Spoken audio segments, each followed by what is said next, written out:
At isang magandang araw sa inyong lahat mga kaibigan. At ito na naman po ang ating pagsasaman ngayon mga kaibigan ay pipino. Mga kaibigan, pipino po. Sa English po ay cucumber. Sa English po ng pipino, cucumber mga kaibigan. Kain tayo ng pipino, masustansya po ito. Ang pipino ay pampatalino ng mga matalino. Ayan, kain tayo mga pipino. Ang mahal po ng pipino sa totoo lang. Promise po, pero mas mahal po yung mangga. Mas mahal po yung mangga kaysa pipino. Pero mas masarap yung pipino. Lagyan mo sa suka mga kaibigan. Lagyan mo ng paminta. Tapos lagyan mo ng sili mga kaibigan. Yung pipino, talang suabe. Panghimagas. Yan. Pipino mga kaibigan na pinupulutan niya ng mga lasinggo.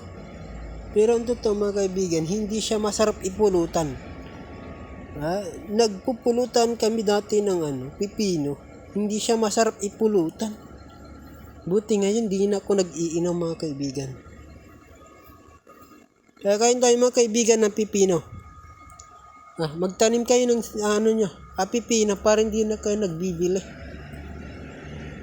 Ang mahal kasi ng pipino, mga kaibigan. Sa totoo lang, ang mahal ng pipino. Dati mga kaibigan, 7 pesos isang piraso. Mga na yun. Mahigit 1/4 na yun. 7 pesos lang yun. Ngayon, magkano na? 2 piso. 2 piraso. 50 ata. 50. Ang mahal. 2 piraso, 50. Ang bihira mga kaibigan, talagang ang mamahal na ng mabilihin. Mas okay pa talaga yung dating buhay mga kaibigan. Yung pipino nga, hinihingi lang namin sa kapitbahay.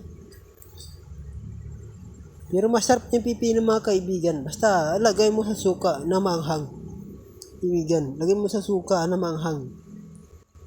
Yan, pipino mga kaibigan, pipino. Cucumber mga kaibigan. Sa English ay cucumber. Ano na cucumber? Kaya ito na tayo mga kaibigan. Ayos ba yung bago natin content mga kaibigan? Sobrang boring.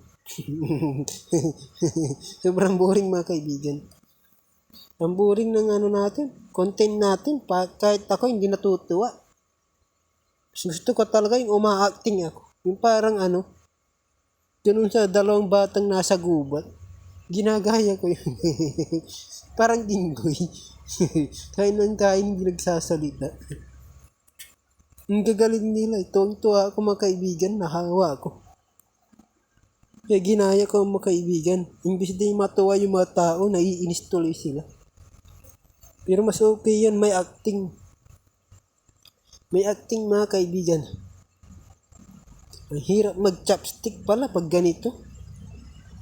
Ang hirap mag-chopstick pag madulas yung mo. I-stickin mo. Nagmanipis mga kaibigan. Ang hirap gamitan yung chopstick. Pero buti natuto ako mag-chopstick mga kaibigan. Parang ang astig mga kaibigan kapag marunong ka mag-chopstick. Parang ang astig yung dating. Oo, promise. Pag marunong ka mag-chopstick, ang astig ng dating mga kaibigan Kaya natuto ako mag-chopstick, inaral ko mga kaibigan.